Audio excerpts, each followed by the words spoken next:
Hi there. Today we are making granola, and granola is good for breakfast. It's a good snack. It's a, topping over yogurt or ice cream, whatever you want to do with it. This particular recipe I've honed over the years. I've made all sorts of different kinds of granola, and some have been more successful than others.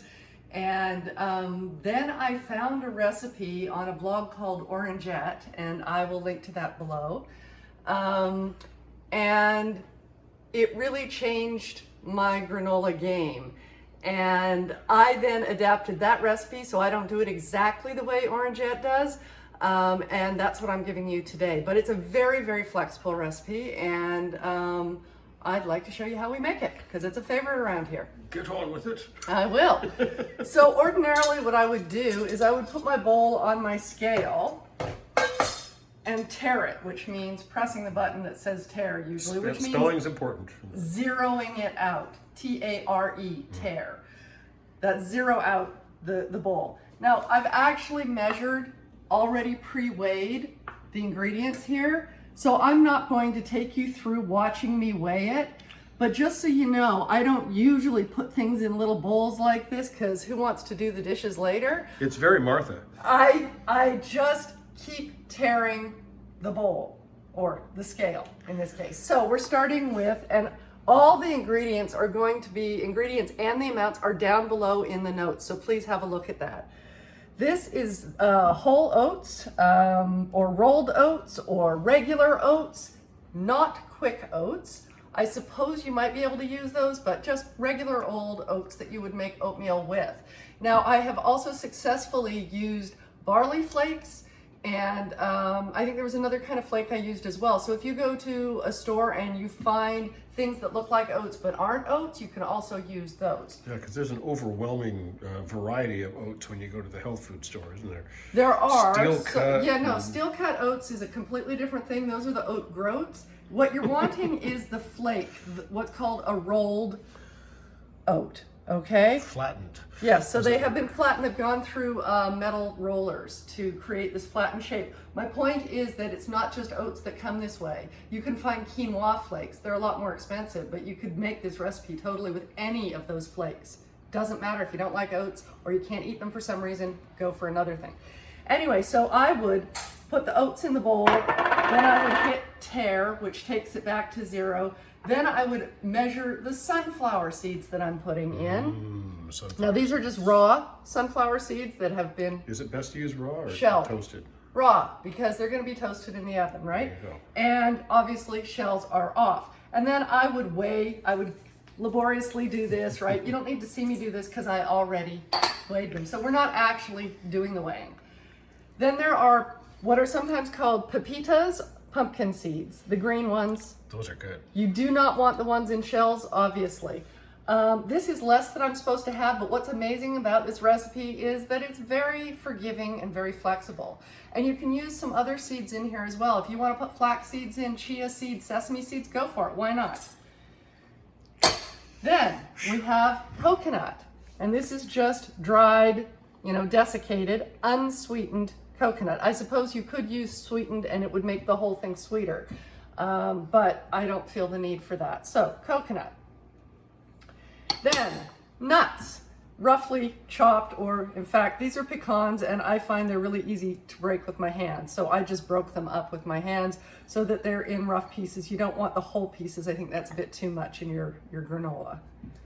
There's another one that wasn't quite done. So those go in. How easy is that? Then we've got half a teaspoon of kosher salt in here. This is actually a slightly finer grind than I usually use for salt. What our boys didn't like this addition. They think if you're going to put salt in, it should be finely ground, or maybe don't put salt in at all. But Rob and I really liked the hit of salt that occasionally happens, kind of like if you have a piece of chocolate that has sea salt in it and you get that little hit occasionally with a sweet salty thing, is really nice. So in we go with that as well. How easy is that? Mix it up. You could use your hands if you want. This is like going for dim sum, which I really miss. Right? Yeah, I miss it too. But the point is, you wouldn't actually have any of these, because what's great about this recipe, it is a 1 bowl and 1 measuring cup recipe. There are not other dishes that you're going to need to clean. I guess also the baking sheet that you use, but that's it. So don't worry about those. Those are not real. They're pretend, okay. Right? So you've got all your dry ingredients in, and if you wanted, you could add optional spices here. You could put half teaspoon cinnamon in, you could put cardamom in, whatever works for you, okay? So then the next bit, the liquids. The way I usually do this, and the reason I didn't pre-measure it, was to show you how I use only the 1. So we're looking for 1/4 cup each of olive oil and maple syrup. Now this is what, for me, makes this recipe different, and the reason why I went with the orangette recipe and use it a lot. I had never seen a recipe for granola that called for olive oil, and the fact that it uses exclusively maple syrup, my version does, that also for me, I always have maple syrup, which can be expensive, but Costco has a pretty good cheap version. And the olive oil does not need to be your best olive oil. It should be a good olive oil, but it doesn't have to be your best. So that brings the price down a little bit, but this is, you could use melted coconut oil. Use butter or something, like any kind of fat? You actually could use any fat, but for me, what makes this recipe is that it's olive oil. And for me, what makes this recipe is that I use maple syrup. I don't use brown sugar, I don't use molasses, I don't use all the other things that you can sweeten granola with. It's a maple syrup and olive oil granola. Olive oils. So we're putting 1/4 cup of olive oil in the cup measure. And then what I do, this is a trick over time that I've come up with, is I swirl the olive oil around a bit so that it's coating the sides, because I'm going to put 1/4 cup of maple syrup into the olive oil so that the whole measure comes up to 1/2 cup. And the fact that I put olive oil around the outside means that when I go to pour them all off, the maple syrup isn't going to stick. Oh, you crafty bastard. Yeah, I am sometimes. So there we go. That was 1/4 cup of maple syrup. Now, you can add vanilla here, you could add almond extract, you could add pretty much any extract if you wanted to. Coconut extract if you really wanted to up the coconut game here. And I'm just putting in 1/2 teaspoon of vanilla. And I'm not even going to stir that because you can see it's sort of doing its thing. You're just lazy. Now, the maple syrup has sunk to the bottom, the olive oil's in the middle, and the vanilla is sort of dispersing itself throughout in little bubbles. But when I pour that in to our dry ingredients, it becomes homogeneous. It will. So I just gave that a quick scrape. Stir it around just until everything is moistened.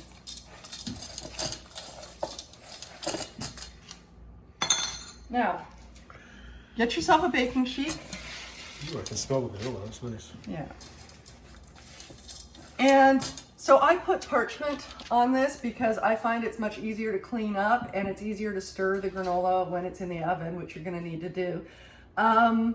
You don't have to use parchment. I have done it without. It just sticks a little bit more and it's a little more cleanup. I do, however, reuse the parchment several times. This is a new piece, but I've found that it is reusable many times before I end up putting it in the fireplace. So all I'm going to do is dump all of that yummy stuff, or what will be yummy stuff. It's not so great raw. It doesn't taste like much at this point. Well, not like much. It's tasty anyway. You'll see that, so I have not put in any dried fruit at this point. There will be dried fruit, but it doesn't need to be baked in the oven. Huzzah. So I'm just going to flatten that out. What you're trying to do is spread it over the entire surface, so as much of the surface area, the oats and everything and the nuts and seeds will get toasted. So you don't want a thick layer. The original recipe actually calls for double this amount, and I usually do make the double amount, but then I have 2 baking sheets going at the same time, and I thought that would complicate things here. This half recipe that I'm showing you now fits really nicely on this one sheet. So And our sheets are pretty small because we have a Euro oven and it's not as wide as most North American ovens are. So if you have bigger sheet pans, you might even be able to do an entire recipe, the double recipe, on one sheet pan. But just keep in mind, you don't want it to be this deep. You actually want it to be like one layer deep. Okay? That's all we're doing. Then we're gonna put it in the oven. The oven is set to 150 Celsius, which is approximately 300 Fahrenheit. And we are going to stir it at the 15-minute point and at the 30-minute point.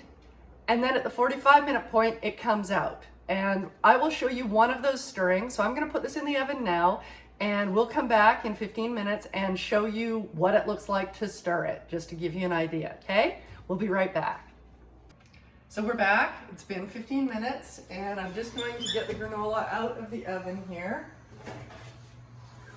It smells a bit toasty, but it's not very dark yet. A little bit around the edges, but not really very much.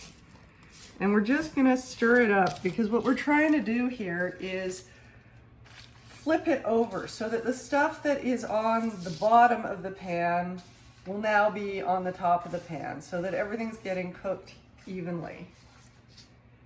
And it's that simple. That's at the 15-minute mark, and you want to do this again at the 30-minute mark. So we're going to pop it back in.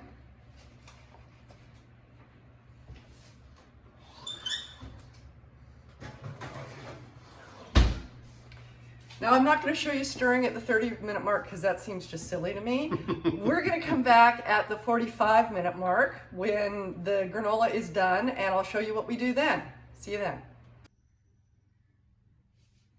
So we're back, and actually this is at the 30-minute mark because I wasn't thinking clearly that since this is it doesn't happen very often.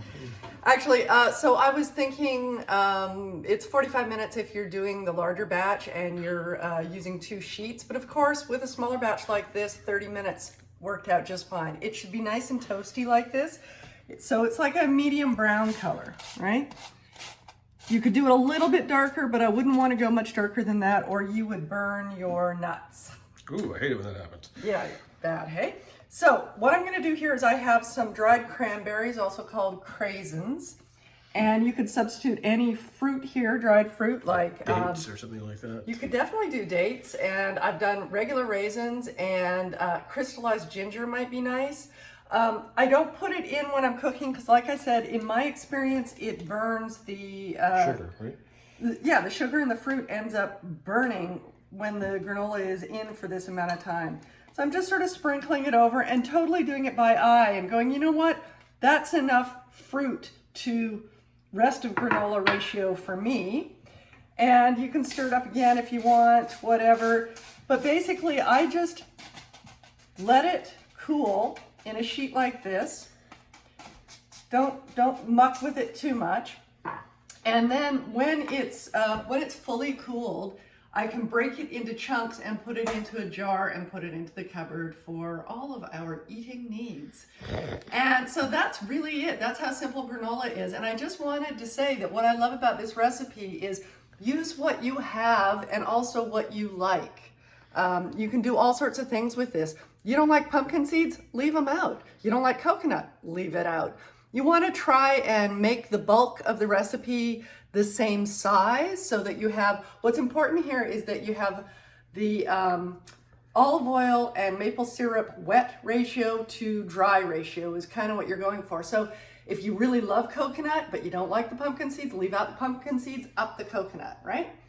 And what I like about this recipe is that not only is it using olive oil, which is a healthy fat, it has less fat in it than commercial brands do, but not as low as those recipes that are sort of low fat, fat free that to me don't give me that good granola richness. Same with the sugar here. The amount of maple syrup in here is not as sweet as you might find in commercial granola recipes, but for me, it's the perfect amount and my family seems to like it too. So why don't you give it a try? You can always make it sweeter next time. Thanks so much for tuning in, and we'll see you next time on Real Food.